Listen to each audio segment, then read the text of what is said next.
Welcome to another episode of Potion Sword Run. I'm Original Seed, and today I'm going to be talking to you about acceptance. More specifically, Sony fans finally having to accept that the future of Bethesda games are going to be exclusive to the Xbox ecosystem.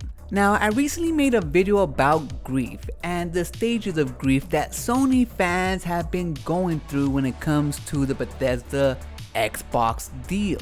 And I talked about how they were in denial, angry, even in the stages of bargaining, and how they were stuck between depression and accepting it. And now it seems that they finally have come around to accepting it due to Phil Spencer's recent statements. Now, he was recently being interviewed and he was asked a question about having to recoup the $7.5 billion investment, and if in doing so will lead to Bethesda games being put on specifically the PlayStation ecosystem. And his response was what most people expected, and I quote, "We have xCloud and PC and Game Pass in our console base. I don't have to go ship games on any other platform other than the platforms that we support in order to kind of make a deal work for us."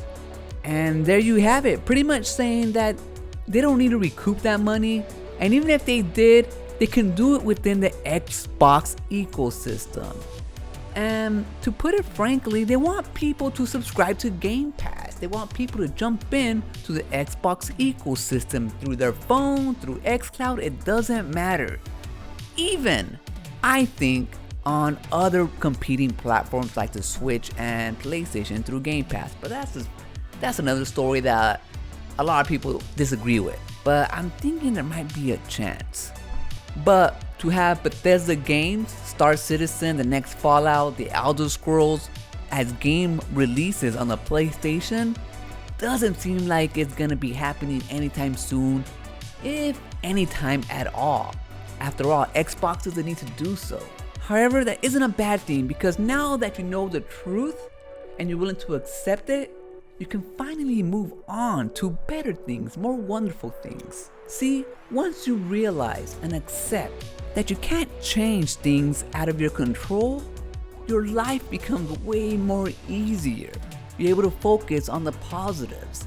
And in turn, you get to see that your life isn't that bad at all. And that goes for PlayStation fans. Don't focus on the negative. Don't focus on the games you might not be able to play. Instead, focus on the good ones that you will be able to play. Focus on that Spider Cat in Spider-Man. You're gonna be able to have a cat fighting crime with you in your backpack, a bodega cat. Man, this is awesome. Think about the possibilities of you and your cat friend fighting crime. But that's not all. Think about the cats in Cyberpunk living in the future. Will they have some type of cybernetics on them? Who knows? Cyber Kitty? Man, that's gonna be great. And it don't stop there. If you wanna go to the past, you can have cats in Assassin's Creed 2. Little Viking cats just roaming around for your pleasure, for you to pet. No! You don't just have cats to look forward to. You also have Stray, exclusively to the PlayStation. Now that game looks awesome. A cat in this futuristic cyborg world where humans have abandoned this place and you're trying to find your way home. That's what you got to look forward to, these wonderful cat games. So don't focus on the negative. Now that you accepted it, you can finally become who you want to be and stop focusing on the stuff that other people want you to focus on. Focus on the games coming to the PlayStation. Focus on the cats. That's gonna do it for this episode. Remember, when shit hits the fan and you find yourself surrounded by all these negative people fighting the same old wars, and there's cats to be pet, run.